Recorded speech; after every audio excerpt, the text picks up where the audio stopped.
On Thursday, I had a chance to catch up with Ed Lane, the King, the host of Southside Connection on ESPN Radio down in Martinsville. Also has the Game of the Week on Fridays. Tonight it's Patrick Henry and Bassett. Ed joins me to talk about the Piedmont District. We preview the Week 2 games and review some of the Week 1 affairs. It's Ed Lane on the Sports Buffet podcast. Always love royalty, like we mentioned on the Sports Buffet podcast. Ed Lane, the King. He is the voice of ESPN Southside down in Martinsville, Piedmont expert in terms of high school football. And Ed, the game you've got this week, it's going to be some more royalty on the field. David Prince of Patrick Henry as they travel down to meet Jay Gilbert and the Bassett Bengals. What do you look for in this game in terms of Bassett obviously hosting a 3A opponent and a pretty good one at that? Yeah, Bassett won 40-12 by Carroll County last week, really in dominating fashion.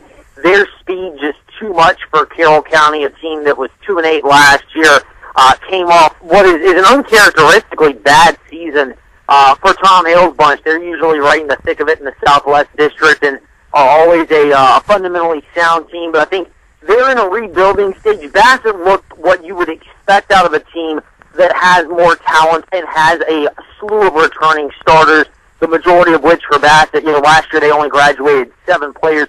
You would have expected that. I don't think anyone was sure whether that was what the Bassett Bengals were going to deliver. Fortunately for the Southside area and for the Piedmont District, Bassett was able to come through with that 40-12 victory in Hillsville last week. Obviously, this is a much different test. Speed for both teams all across the board on offense and defense.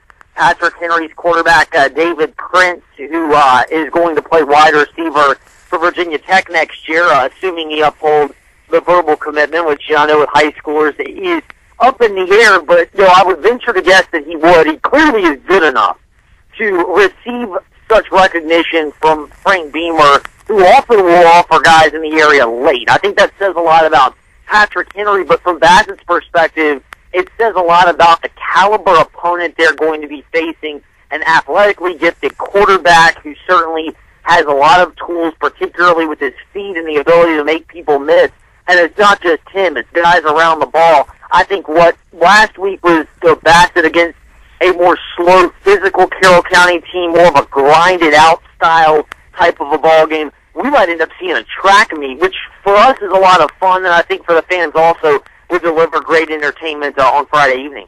The Martinsville Bulldogs didn't get the best of Brookville last week. Jeff Woody has a good squad in Lynchburg. Martinsville has the bye next week, but another test as they'll travel to Roanoke to take on Cave Spring. What did you see out of Martinsville last week?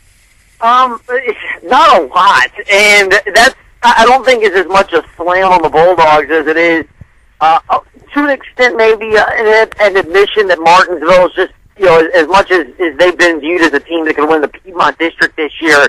Nobody I think right now is in the class of Brookville from this district. They've got a quarterback in Kendall Beecraft that Coach Woody has alluded to, and I'm sure in speaking with him with you, Bob, you probably heard the same thing, that he's the most gifted quarterback he's had. Logan Thomas, the most gifted athlete, but the most gifted quarterback, Kendall Beecraft, and he didn't even do a lot against Martinsville. I think the tough gauge for Martinsville is Brookville was so effective at getting the ball to their playmakers and utilizing misdirection. I know they have 3 new guys on the offensive line, but what they did to counter that with Martinsville was a lot of misdirection, a lot of slip screens, dump-off passes, little swing passes out of the backfield to let their playmakers make plays.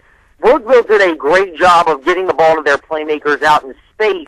I don't think there are very many teams in the Commonwealth that have the coaching Brookville has, the line play the Bees have, and the ability not only to utilize playmakers with the talent, but get it out in space. What that means for Martinsville this week against Cave Spring is it should be, now this is relative, but it should be easier than what they had to go up against with the defending AA Division III champion Brookville.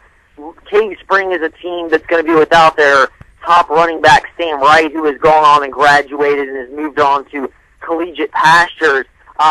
For Martinsville, I think going through Brookville is a good thing. My big question mark for them is not can they hang with Cave Spring. I think compared to Brookville they can, but for Martinsville, where is this team mentally after being blown right out on their home field, down 35-0 at half and 49-0 with the final gun? Yeah, two toughies right off the bat, though, with Brookville and Cave Spring. Magna Vista also looking to rebound from a defeat last week as they fell to the Heritage Pioneers. They'll cross state lines to take on Moorhead, North Carolina. We kind of talked about it last week. Magna Vista losing so many guys, and guys now finally having their first shot at it. How long do you think it can be before the Magna Vista guys get comfortable in game situations? I think Moorhead's a team that's been down. Magna Vista could easily, in my opinion, I think you don't know what you're going to get. This is a much more winnable game than going up against Heritage with Bradley, with Javante at quarterback. Moorhead, I don't think, has the depth of athleticism across the board in a coaching staff and system that fits their talent quite like Heritage did. So I think that makes it easier for Magna Vista this week. I still look for about mid-season, when you get to Piedmont District play. Where is this team? They've still got tough non-conference, non-district games coming up against Franklin County. Pulaski comes to town, but they gave Harvey Taylor fits last year. Magna Vista graduates 16 players. Pulaski brings most of them back. I know the record's misleading, but with the top non-district schedule still in front of them, I would say about the midpoint of the year is when you'll have an idea. Magna Vista may be 3-2, 2-3 at that point in time, which I don't think is bad, but I think for the Warriors right now, that's when I sort of look to say, all right, it's a young squad. Where are they gelling, and how are they gelling for a squad that is still trying to figure out how to play varsity football? And finally, Tunstall coming off a big win last week against Dan River will hit the road up to Campbell County to take on the Rustburg Red Devils. A win like that against Dan River, and I know Dan River doesn't have Trey Evans like we've talked about, but I think when you beat the Wildcats with all the athleticism they have, you gotta get some confidence off that, and that could be big for Buddy Brown's squad. Yeah, it absolutely is. I think for them, that was probably the result that surprised us the most around here. I know that the manner in which they dispatched Carroll County was wide, but I think people could have seen it coming after Carroll's down year last year. I think Tunstall, what impressed me the most about their win against Dan River is the fact that they got a couple of big plays with Peyton Ferrier, an athletic wide receiver. Chris Buckner is slowly settling into the quarterback role. And those special teams is still a question mark. Neither team converted an extra point in that Dan River Tunstall game last Friday. But for where Tunstall is right now, the two keys that Buddy Brown has identified for this team to be successful and take the next step from being a 4 or 5 win team to maybe a 6 or 7 win team are big plays. Can they generate them offensively, and can they prevent opposing teams from generating them defensively? I thought they really excelled in the latter of those, holding Dan Rivers' offense with Terrell Edmonds and the athletes they have around the quarterback in check. They had the one big play to Ferrier. They did have a touchdown there. I still want to see more offensively from this Tunstall team and making big plays. But if their defense plays the way they did against Dan River and can limit potent offenses who have those playmakers to fewer big plays, they'll be in ball games, and I think the offensive big plays will come. Should be interesting, Ed. Like we mentioned, the Patrick Henry Bassett game can be heard on ESPN Southside, but obviously there's some work to do before that with the kickoff show, correct? Correct. 5 p.m. AutosByNelson.com tailgate show, fueled and fed by Steve's Easy Marathon and Deli. Of course, I hear some esteemed individual from Lynchburg named Bob will be on our show. That's a rough show if you got to have him on. Oh, I've heard it's first class. It's the sign that you come of age in high school sports.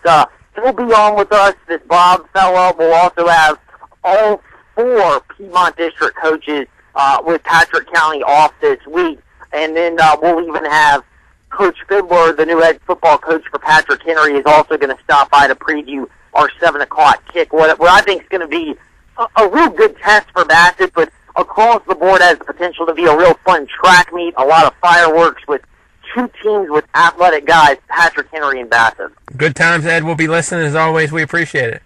Absolutely. My pleasure. Thanks, Bob.